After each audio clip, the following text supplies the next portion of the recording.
But again, it's the link between food production and sanitation and how we can get a win-win situation.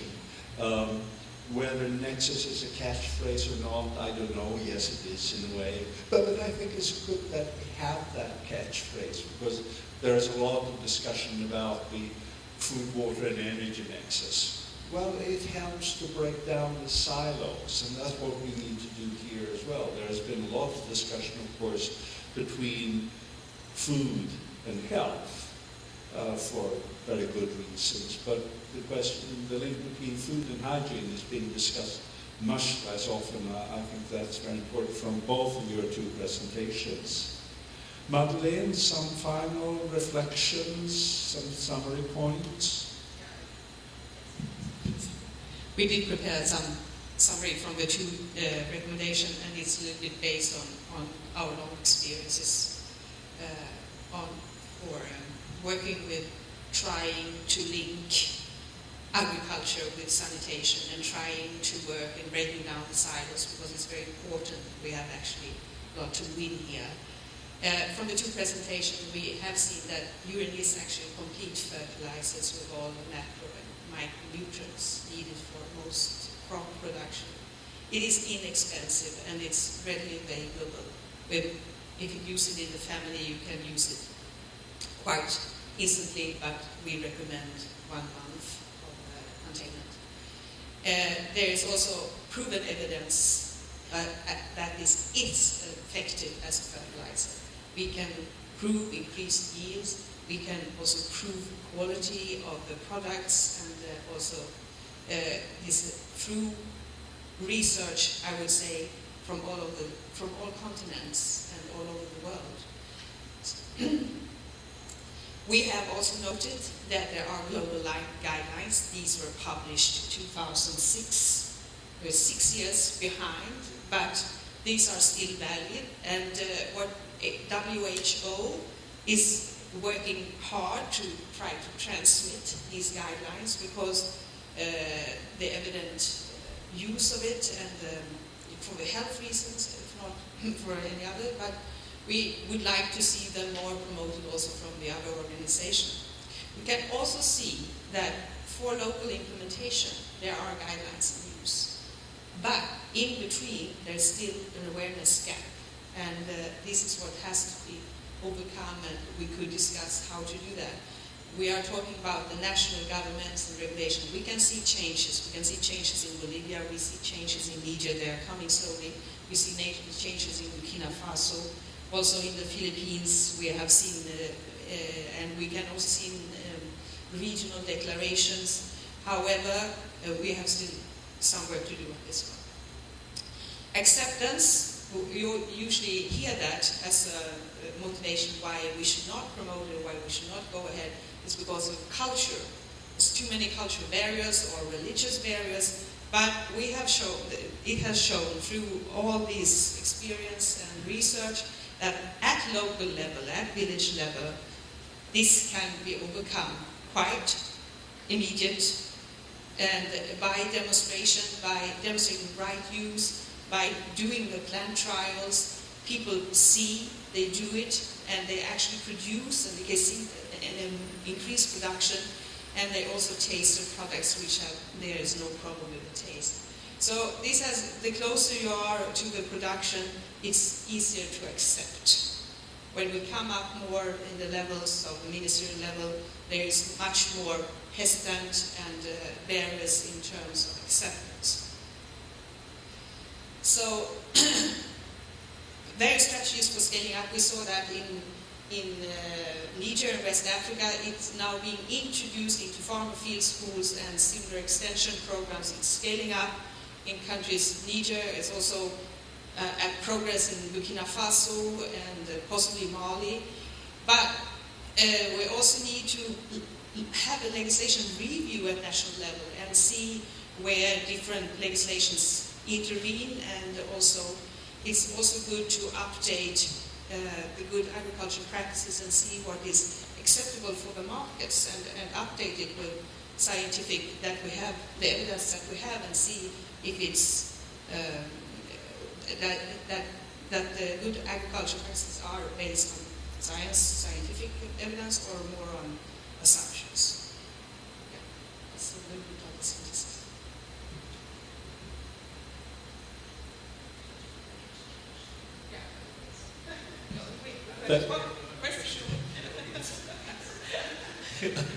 Is there a question from the audience?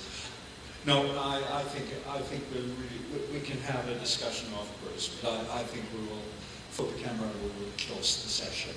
I've been very impressed with the two major presentations and Madeleine's introduction and summary. I think this is a very important area that we need to pay more attention to. And I think these are excellent examples of, first, from being a specialist in nitrogen cycling myself, for example. That's what I worked with as a scientist in my career, to close the cycles, and we need to close the cycles on the phosphorus side as well. Coming from Sweden, there has been a lot of discussion, continues to be, all the nitrogen and the phosphorus going from agricultural land out of the Baltic, causing eutrophication, fish death, etc. That's been around for decades. We've had a long discussion about the use of sewage sludge back into agriculture. And the challenge is, of course, it's very impressive from Niger with regard to the local community and how you reach out to the people and how you can convince them, get over the taboos that you mentioned, which I thought would be pretty difficult. So I'm very positively surprised that you, through the approaches, have been able to address that, from what I understand, very successfully. The challenge is, of course, when we talk about closing the loops, is the urbanization process. So how do we do with regard to all the food produced in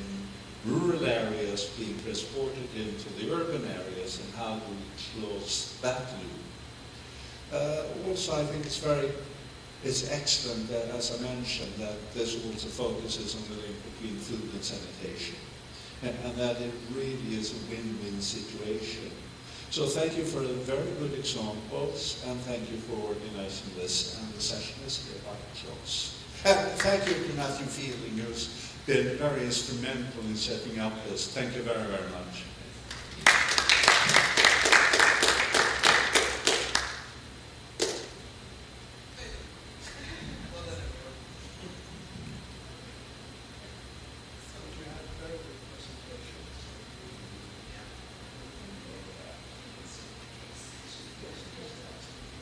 I have a question.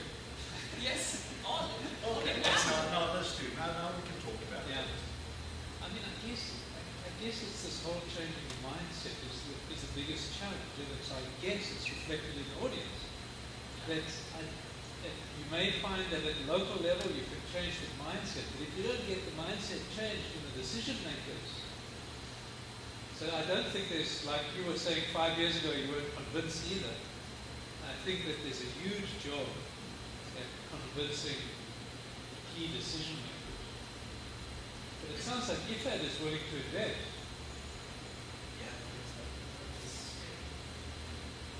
That's also in the background. So, Matthew, please. IFAD is investing in Pilda, and one of the Pilda arms is productive sanitation. So they are investing in that, but not kind of, it's not like the project is specifically on productive sanitation. So they're not a wholly, we couldn't say they're completely behind the improved sanitation. Well, there is a technical advisory note in IFAD, and when there is a technical advisory note, this is something that IFAD is willing to support. So the first pilot phase was actually to prove if it was feasible, if it was acceptable, and if you could do it in an economically feasible way, because usually it's said that these toilets are very expensive, but you saw it was a matter of jerry cans and tubes, and it's investment, very low investment. There are other countries. We could have brought in a case from Bolivia as well, where, fresh water is a scarce resource. So these toilets are really providing safe sanitation in the fastest growing urban areas, which is in Alto. And the nutrients, as a landlocked country, you buy 1 kilo of fertilizer equivalent of 2.5 US, which is quite expensive, and no smallholder farmers can possibly afford it, so they are also bringing back to the land. So there are regulations now in place. The ministers are convinced that they will come to Stockholm Water to present these kind of cases. So, but as I told, we are talking about 20 years at least of research and convincing and overcome and try to find ways of convincing. But obviously when we start to work with the agriculture sector, it has been faster. We are on a better track because showing the farmers the equivalence of nutrients in urine compared to chemical fertilizer has been very convincing and been now a driver for sanitation as well. So that's interesting. Can you say something, because about the background document where you outline who should take what action? And it's very much both ministries of agriculture and health, and get them to work together. Have you been able to do that? And what are the regulatory constraints at the current time? Because there is a lack of understanding. You can convince them at the village level, but can you convince them at the national level, and how far is that going? You mentioned Bolivia as a case in point, but in Niger, for example, are the ministries of agriculture and health. It's driven under the Ministry of Agriculture, you mentioned, but is the Ministry of Health also interested and engaged? Vous avez compris? Non. Vous savez, le ministère de l'Agriculture au Niger, avez-vous aussi le ministère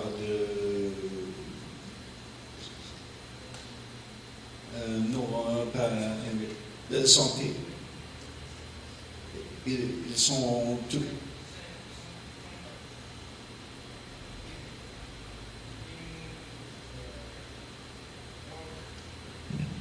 The Minister of Health have participated to diffuse the innovation, production, sanitation, volet hygiene, and the diff was caused by defecation, open defecation. Donc they participate to sensibilize, diffuse this innovation in hygiene. Yes. In many countries we see, in Niger I don't know, but in Burkina Faso, it's a ministry for agriculture and water resources. So the collaboration is quite simple in some countries. In other countries there are more, it's really kind of a challenge. But of course, the practice of open notification causes 6,000 children's death every day, so this is a high priority in the health agenda. And when we can prove that you can use, that this is a driver for increasing sanitation in those unserved areas, I think you have convinced. But still, you need to work on the regulations. And I think for the health and for the agriculture, there's not a big problem because you have the global guidelines to refer to. However, when we talk about products, sell them on the market, that's the threshold. Because when then it comes to commercial farming, that's why we recommend,